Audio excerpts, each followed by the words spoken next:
Good evening, visitors. Welcome to the Australian War Memorial's Last Post ceremony. My name is Caris May, and joining us today from the Royal Australian Air Force is Sergeant Daniel Saunders.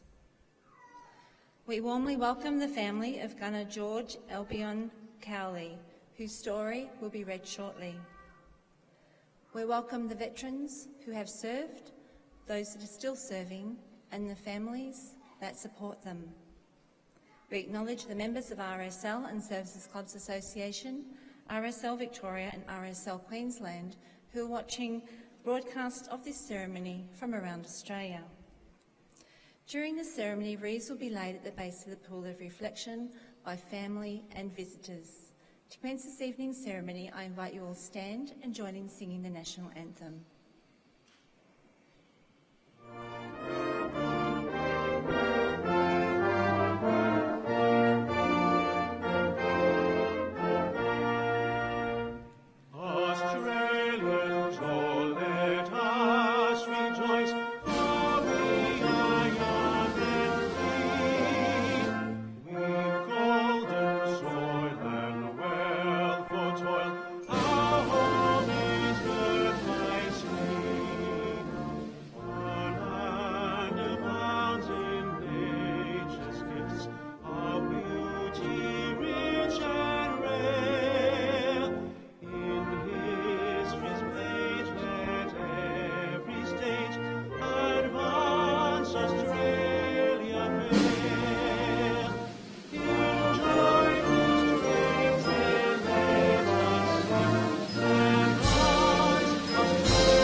If some of the young people are feeling a bit tired, feel free to sit down. The Australian War Memorial was the vision of Charles Bean, Australia's First World War official historian. Bean landed with the Australian troops on Gallipoli and stayed with them at the front through to the end of the war. The idea of this national memorial and museum came to him at Pozières, France, in the depths of the bloody fighting of 1916. Bean's idea was that this would be a place where families and friends could mourn their loved ones buried in faraway places. It would also be a place that could help all Australians understand what these men and women had endured and what they had done for us. Bean's vision, to which we remain true, is best expressed as inscribed at the entrance to the memorial's galleries. Here is their spirit, in the heart of the land they loved, and here we guard the record which they themselves made. Tonight, we will read the story behind just one of those on the Roll of Honour, which lists the more than 102,000 men and women who have given their lives for us in war and other operations for over more than a century. But first, we present a lament, Flowers of the Forest. Wreaths and floral tributes will now be laid at the base of the pool of reflection.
Today, we remember and pay tribute to Gunner George Cowley, who was killed fighting in the First World War. George Cowley was born in 1876, one of 3 children of Charles and Jane Cowley of Camberdown in southwest Victoria. He attended school in the area and later worked as an engine driver throughout the district. He was actively involved in the Pomboneet Rifle Club and an enthusiastic member of the Independent Order of Odd Fellows, Camberdown Lodge. He married Margaret O'Grady in 1896, and over the next decade the couple had 5 children: Vera, Albion, Myra, Lindsay and Frances. On the eve of the First World War, Cowley was working for the Alberton City Council. After unsuccessfully trying to enlist in the AIF and being rejected because of a knee injury, he was eventually accepted at Yarram in southeast Gippsland in August 1915. After a period of training at Broadmeadows Camp on the outskirts of Melbourne, Cowley embarked for Egypt with a reinforcement group for the 13th Light Horse Regiment in November 1915. When he arrived in Egypt, the fighting on Gallipoli had ended and the AIF effectively doubled in size before the infantry departed for the Western Front. While the Light Horse was brought up to strength with fresh reinforcements from Australia, some light horsemen were transferred to the artillery to form a nucleus of gunners for newly formed regiments. Cowley was among those who volunteered for the artillery and was transferred to the 2nd Division Ammunition Column in March 1916. He sailed for France later that month and was involved in supplying high explosives and shrapnel shells for the gun batteries firing in support of the Australian troops at Armentières and Pozières. Cowley took on a more active role in the fighting in August 1916 when he was transferred to the 22nd Field Artillery Brigade and posted to the 19th Battery. As a member of a 6-man gun team, he manned one of the battery's 4 18-pound field guns, assisting the infantry by laying down bombardments and suppressing fire on the German positions. As a gunner, he participated in the bitter fighting at Mouquet Farm and then spent a brief period resting in Belgium before returning to the Somme. It was here that the 22nd Field Artillery Brigade spent the infamous winter of 1916-17, holding the line between the villages of Fleur and Gire-de-Corps.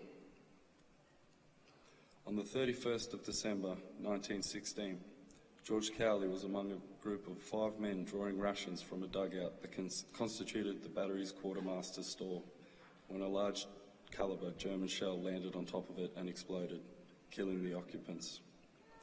Cowley's body was recovered from the collapsed dugout and was buried in a makeshift cemetery next to the battery's gun positions.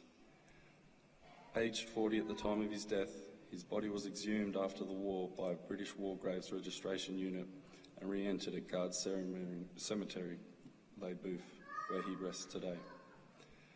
When news of Cowley's death became publicly known in the small community of Camberdown, flags were flown at half-mast to mourn the loss of such a fond and respected member of the community, and as a mark of respect for his widow Margaret and their children. George Cowley's name is listed on the Roll of Honour on my right among more than 60,000 Australians who died while serving in the First World War. His photograph is displayed today beside the pool of reflection. This is just one of the many stories of courage and sacrifice told here at the Australian War Memorial. We now remember Gunner George Cowley, who gave his life for us, for our freedoms, and in the hope of a better world.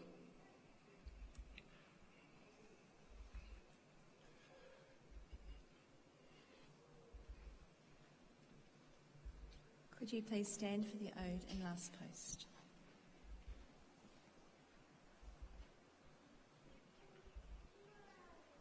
They shall grow not old, as we by the left grow old.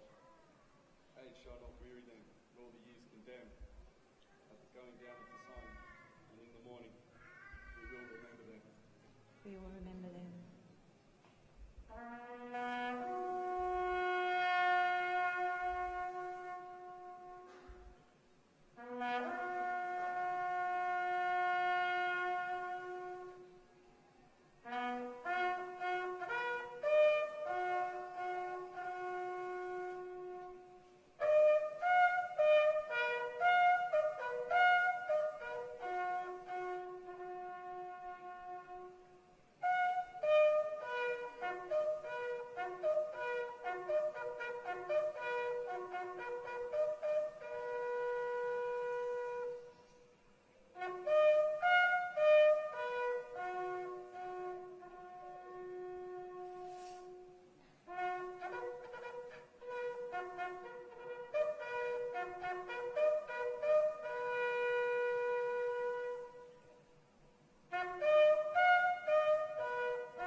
We leave you this evening with the words of the memorial's founder, Charles Bean.